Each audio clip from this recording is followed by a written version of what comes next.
안녕하세요, 여러분. 자, 이번 시간부터는 반비례에 대해서 공부해 보도록 하겠습니다. 자, 여기서도 예시를 들어서 한번 설명해 보도록 할게요. 자, 여기 학습지에 나와 있는 거 보면 국토순례대장정에서 윤서가 하루 동안 걸어야 하는 거리는 24km이다. 이 24km를 시속 xkm의 일정한 속력으로 걸을 때 y시간이 걸린다고 이렇게 x랑 y를 뒀어요. 이때 두 변수 x랑 y 사이의 관계를 표로도 나타내보고 식으로도 한번 나타내보도록 하겠습니다. 자, 우선 우리가 여기서 알아야 되는 게 있죠. 거리를 구하는 공식. 거리는 속력 곱하기 시간이잖아요. 자, 그래서 그걸 바탕으로 표를 채워보면 우선 x의 값이 1, 2, 3 이렇게 정해져 있을 때 시간을 정할 수 있어요. x는 속력이었고 지금 y는 시간이잖아요. 그쵸? 자, 근데 거리는 속력 곱하기 시간이니까 x가 1일 때는 y는 24가 되는 거고 속력이 2일 때, x가 2일 때는 시간은 12 그리고 x가 3일 때는 y가 8이 되는 거죠. 자, 여기서 x 값의 변함에 따라 y 값이 어떻게 변하는지를 한번 살펴볼 건데 x의 값이 2배, 3배, 이렇게 4배의 변함에 따라서 우리 정비례는 y의 값도 2배, 3배, 4배로 변하는 그런 관계가 정비례라고 했었는데 우리 반비례에서는 이렇게 24에서 12로 2분의 1배, 24에서 8로 3분의 1배, 24에서 6으로 4분의 1배 이런 관계가 성립할 때 y는 x에 반비례한다고 해요. 자, 여기 표로 정리해보면 두 변수 x, y에 대하여 x의 값이 2배, 3배, 4배로 변함에 따라 y의 값이 2분의 1배, 3분의 1배, 4분의 1배로 변할 때 y는 x에 반비례한다 라고 할 수 있습니다. 자, 그러면 이거를 식으로 나타내 볼 건데 앞에 표에서 x가 1일 때 y는 24였고 x가 2일 때 y는 12였죠.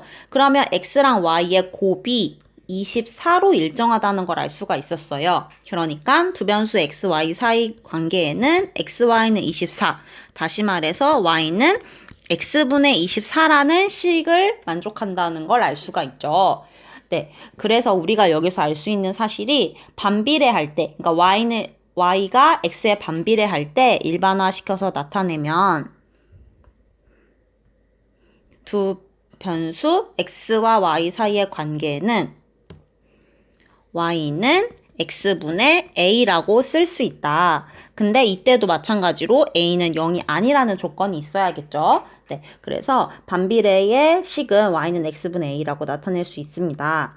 자, 그러면 선생님이 지난 시간에 정비례 수업을 할 때 보니까 x가 증가할 때 y가 증가하면 정비례다 라고 잘못 알고 있는 친구들이 꽤 있더라고요. 근데 정비례는 그렇지 않죠. x가 2배, 3배, 4배로 변할 때 y의 값도 2배, 3배, 4배로 변하는 그런 관계를 정비례라고 하는데 자, 그래서 선생님이 깜짝 퀴즈를 준비를 했어요. 검정색과 하얀색 그 사각형이 만나서 이렇게 25개의 사각형으로 이렇게 만들어 봤는데 이때 보면 검정색 사각형이 늘어나면 흰색 사각형의 수는 줄어들겠죠. 25개를 유지한다고 했을 때. 그러면 이때 흰색 사각형의 개수는 검정색 사각형의 개수에 반비례한다고 할 수 있을까요? 자, 이것을 알려면 우선 검정색과 흰색은 합쳐서 항상 25개가 돼야 되잖아요. 그쵸? 그러면 만약에 검정색과 흰색, 검정색이 2개라고 했을 때 흰색은 다 더해서 25개가 돼야 되니까 23이 되겠죠. 그러면 검정색을 한번 2배로 해볼게요. 그러면 4개가 되는데 우리 흰색은 합쳐서 흰색이랑 검은색 합쳐서 25개가 돼야 되니까 흰색은 21개가 되겠죠. 근데 만약에 흰색 사각형의 개수가 검은 사각형의 개수에 반비례한다고 하면 그러면 검정색이 2배가 됐을 때 흰색은 2분의 1배가 되어야 됐을 거예요. 근데 23의 2분의 1배가 21개인가요?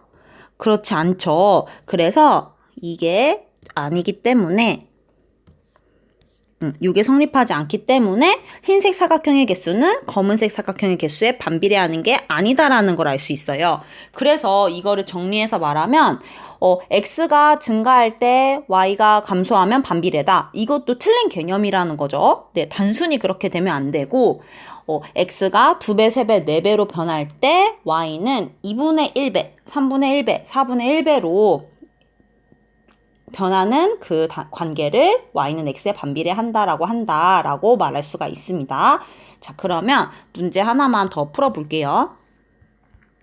자, 문제 1번을 보면 휘발유가 가득 찬 유조차에서 관 한 개를 이용하여 휘발유를 빼는 데는 12분이 걸린대요. 그럼 같은 관 x개를 이용하여 휘발유를 모두 빼내는 데 걸리는 시간을 y분이라고 하면 우리 관의 개수가 2개로 늘어나면 그 빼내는 데 걸리는 시간은 절반으로 줄어들겠죠. 그러면 표를 먼저 채워볼게요.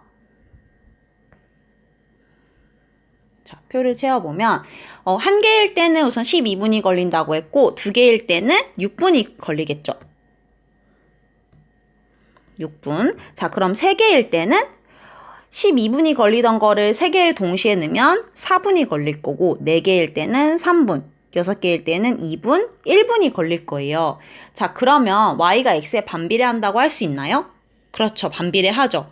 그 이유를 말한다고 하면 x의 값이 2배, 3배, 4배로 변함에 따라 y의 값은 2분의 1배, 3분의 1배, 4분의 1배로 변하기 때문이다 라고 적어주면 되겠죠. 네, 요거 반비례 하는지 설명할 수도 있어야겠죠. 자, 그리고 x랑 y 사이의 관계식을 구하라고 했어요. 여기에서 x랑 y를 곱하면 항상 12가 되는 거죠.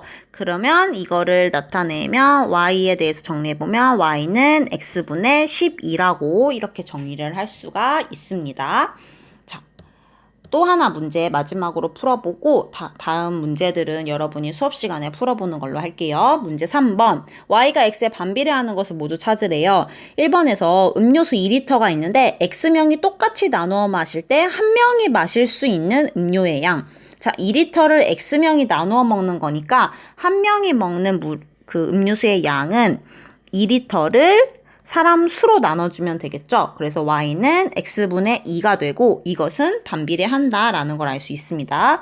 자, 2번. 가로의 길이가 x고 넓이가 7인 직사각형의 세로의 길이. 자, 직사각형의 우선 넓이는 가로 곱하기 세로니까 x 곱하기 y가 7이라는 거 알 수 있고 얘는 y는 x분의 7이라고 쓸 수 있죠. 그래서 얘도 반비례가 된다. 자, 3번은 하루는 24시간이죠. 낮의 길이가 x시간일 때 밤의 길이를 y시간이라고 하면 x 더하기 y가 24가 되는 거잖아요. 자, 요거는 반비례하나요? 자, x가 증가하면 y가 감소하는 것은 맞지만 이런 거는 반비례한다고 말할 수 없다고 했죠. 네, 그래서 문제 3번에 반비례하는 것은 1번과 2번이라는 걸 알 수가 있습니다. 네, 그래서 우리 수업 시간에는 이와 관련된 여러 가지 문제 풀면서 반비례 같이 공부해 보도록 할게요. 수업 시간에 만나요.